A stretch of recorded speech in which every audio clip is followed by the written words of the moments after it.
요즘 현대인들은 상대방으로부터 몇 번 상처를 받으면은 그 상대방을 잘 상대하지 않으려는 경향이 있습니다. 그러니까 이 말세의 특징이죠, 여러분. 말세의 때는 자기를 사랑하고 돈을 사랑하고, 그러니까 이기적이에요. 그래서 누군가의 허물과 부족함을 이렇게 품어주고, 그것을 용서해주고 이런 것이 어느 시대보다 굉장히 떨어진 시대입니다. 그러니까 참 이렇게 다른 사람을 허물을 못 품습니다. 아마 몇십 번 상처받은 데까지도 가지도 않을 거예요. 예. 그런데 여러분, 하나님은 수십 번이 아니라 수백 번, 수천 번 당신의 백성들로부터 상처를 받습니다. 그런데도 품어주시고 사랑해 주신 것입니다. 이스라엘 백성들을 보십시오.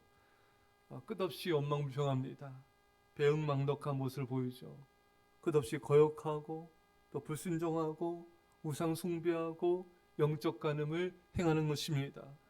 다른 신을 섬기는 모습으로 하나님의 마음을 아프게 하였고 분노를 일으킨 것입니다. 이로 인해 이스라엘 백성들은 심판을 받아 바벨론의 포로로 끌려가게 되었습니다. 그러나 하나님의 마음은 여전히 긍휼인 것입니다. 인간과 다른 것이죠.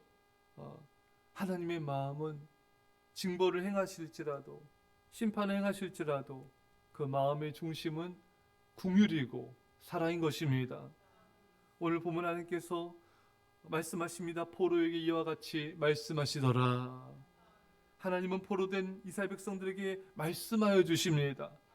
바벨론 땅에서 어떻게 살아가야 될지, 어떤 유혹이 있을 건데 그것을 어떻게 분별하며 물리칠 것인지 방법도 알려주십니다. 비록 우상 숭배의 죄를 짓고 바벨론의 포로로 끌려갔지만 하나님은 여전히 그들을 사랑하셨습니다. 그들을 포기하지 않으셨고 그들의 삶을 지도해 주셨습니다. 이스라엘 백성들을 향한, 우리를 향한 하나님의 사랑 얼마나 깊은지 우리는 알게 되는 것이죠. 죄를 짓고 포로가 되었을지라도, 죄를 짓고 넘어졌을지라도 하나님의 사랑은 멈추지 않습니다. 끝까지 세밀하게 사랑하신 것입니다. 다음 말씀에서도 우리 하나님의 사랑을 보게 되죠.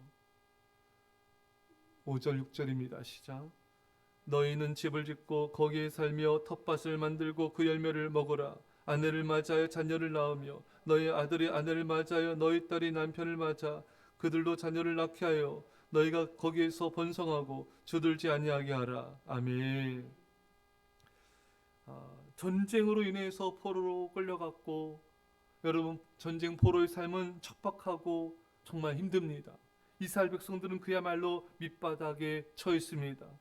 그 밑바닥에서 베풀어진 하나님의 사랑이 큽니다.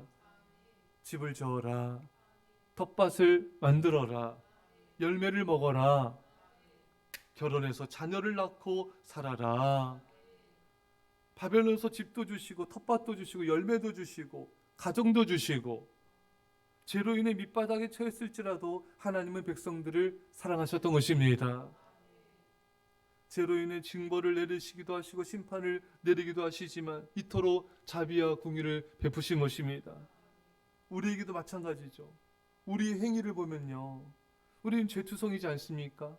죄로 인해 밑바닥에 처했을 때, 그럴 때에도 하나님이 우리에게 자비를 베푸시는 거예요. 우리의 행위를 보면 자비를 받을 수가 없습니다. 하지만 우리가 회개하고 하나님을 찾으며 기도할 때 하나님은 우리의 진로를 인도해 주십니다. 직장을 인도해 주세요. 앞길을 인도해 주십니다. 우리의 행위를 보면 그게 인도함 받을 수 있는 그런 행위가 없어요, 여러분. 하나님의 자비하심입니다. 우리가 죄로 인해 밑바닥에 처했을 때 회개하고 주께 돌이키면은 우리 질병을 고쳐 주십니다. 우리 행위를 보면은 병 고칠 받을 만한 자격도 없어요. 근데 하나님이 치유해 주신 것입니다. 해결되지 않는 문제도 하나 해결해 주십니다. 우리 행위를 보면은 우리는 이 문제 해결받을 만한 공로가 없습니다. 절망적인 상황에서 우리를 건져 주십니다. 하나님의 자비하신 것이죠. 여러분, 하나님은 우리가 어떠한 어려움에 처했을 때, 고난에 처했을 때 우리가 자기 연민이나 슬픔에 빠지길 원치 않으세요. 그 속에서도 하나님은 자비와 은총을 베풀고 있습니다. 설령 우리의 실수와 부족함과 허물로 인해 어려움을 겪을지라도, 밑바닥에 처했을지라도 회개하며 하나님을 찾으면 하나님의 은혜와 사랑을 베풀어 주신 것입니다. 사랑하는 여러분, 이스라엘 백성들이 그들의 죄입니다. 그들의 죄악이에요. 바벨론 포로로 끌려가고 밑바닥에 처했지만 하나님은 그들에게도 자비를 베푸시고 일용할 양식을 주시고 집도 주시고 열매도 주시고 이 모든 걸 허락하여 주셨습니다. 그리고 다시 고국으로 돌아가게 하셨어요. 그들에게 포로에서의 해방을 주셨습니다. 거기서 끝난 게 아니라 고국으로 돌아가게 하시고 또 성전도 다시 짓게 하셨습니다. 여러분, 얼마나 놀라운 하나님의 사랑입니까? 우리가 회개하고 하나님만 찾기만 하면은 이 모든 은혜를 다시금 베풀어 주신 것입니다. 사랑하는 성도 여러분, 이것을 꼭 기억하십시오. 우리의 죄와 허물로 인하여 우리가 고통을 당하고 밑바닥에 처했을지라도 하나님의 사랑은 중단되지 않습니다. 그 밑바닥에서 베푸시는 은혜들이 너무나 큽니다. 너무나 사랑이 깊습니다. 오늘도 이 사랑과 은혜로 여러분 감사하시고 승리하시고 하나님 안에서 기뻐하시길 축원합니다. 기도하십니다. 사랑의 아버지 하나님, 하나님의 사랑과 은혜가 얼마나 큰지 범죄하고 타락한 백성들에게도 이토록 자비를 베푸시니 감사하고 감사합니다. 우리가 밑바닥에서 회개하고 주를 찾게 하여 주셔서 그곳에서 베푸신 은혜와 사랑과 축복과 자비를 다 누리게 하여 주시고 이 하나님의 사랑으로 인해 기뻐하며 즐거워하게 하여 주옵소서. 감사드리며 예수님의 이름으로 기도합나이다. 아멘.